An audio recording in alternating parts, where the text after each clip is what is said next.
We're currently having installed our temperature control system for our tanks. It's important that we monitor the fermentation temperatures while the wines are fermenting.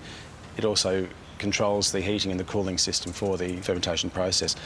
A standalone computer runs this. How does that fit in with our network? How are we going to join those two together?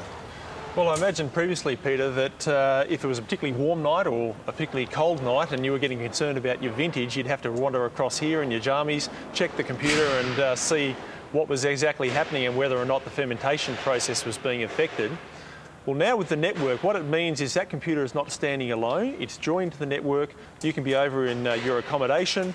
You can hook in through your notebook and into the network, have a look at what's actually happening, and if changes need to be made, well, then you can make the call or even actually change that software remotely so that it makes the necessary changes and the fermentation goes along as you'd like to have it happen. We needed to find somebody that was able to provide us with the service, and Intro have done that for us, in that they've not only provided us with the software that we've needed but also the hardware.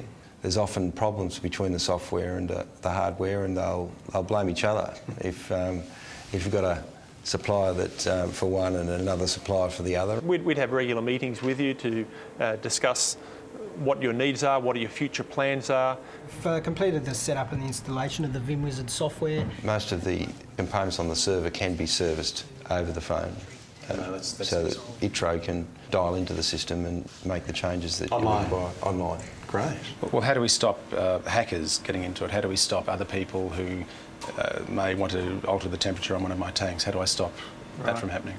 Well, it's all authenticated through the central server here, and then your access to that is through, we're going to have a satellite link is the way you're getting the internet out here. But between that and the server resides a firewall. So that's going to prevent a lot of unauthorised access. And then even once people get to the server, they still have to authenticate with the username and password.